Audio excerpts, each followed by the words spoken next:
is the time.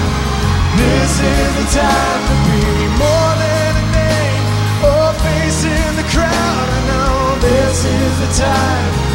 This is the time of my life. Some of the best songs are the ones that you don't really know why they grab you, they just do. And so I got a little bit of an eclectic musical upbringing, I suppose. My parents always kind of allowed me to find my own way. And I know you're shining down on me from heaven. It was actually really funny on the show. I got to meet Mariah Carey. One of my favorite songs is One Sweet Day. I remember I bought that Mariah record, actually.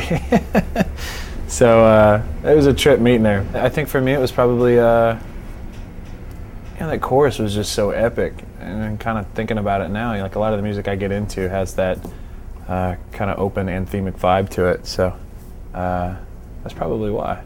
I told her when I met her that, actually one of the first records I ever bought was her record, and I couldn't remember the name of it. So I was like, it's that gold record. And she goes, honey, all my records are gold. And it's like, no, I mean the one that's actually like colored gold. But it was a bit of an awkward moment.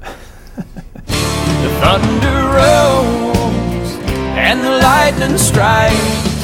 And as I got a little bit older, country started to get really popular at the time. Garth Brooks, I think Thunder Rolls. I thought that was a great song. I think at the time it was just my mom was listening to it. I remember driving to Little League football games on Saturday mornings and stopping at the donut shop on the way and grabbing probably way too many donuts for somebody my age to eat. But we just listened to country music on the way there and the way back.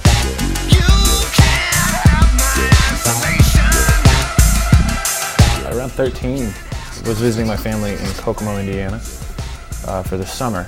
We were listening to the radio at, it was late one night, I can't even imagine what time it was.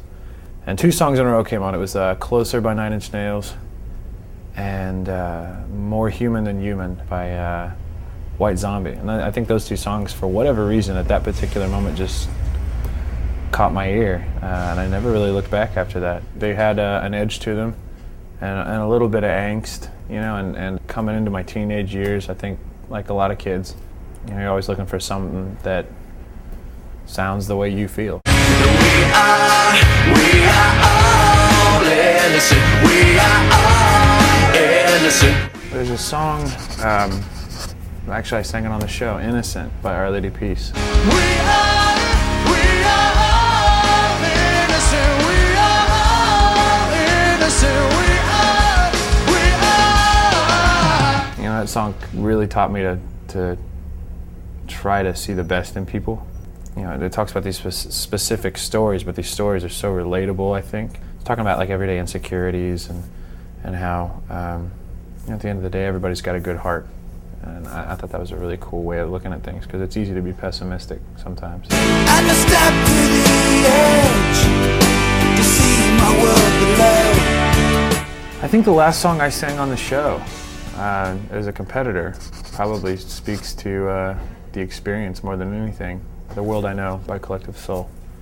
Those lyrics are just really earnest, and the chorus, as I step to the edge to see my world below. It was interesting because I felt like with the end of Idol, I felt like I was kind of standing at the edge of this precipice and having to really look down at this black void, and I don't really know where I'm gonna land. So it's just, you kind of just take the step and go, and hopefully you hit water as opposed to land.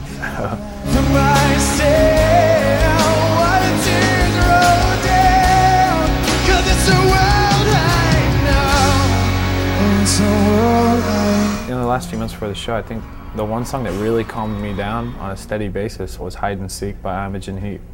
It's a very interesting song, the way that she uses, it sounds like a vocoder, to create these really cool harmonies.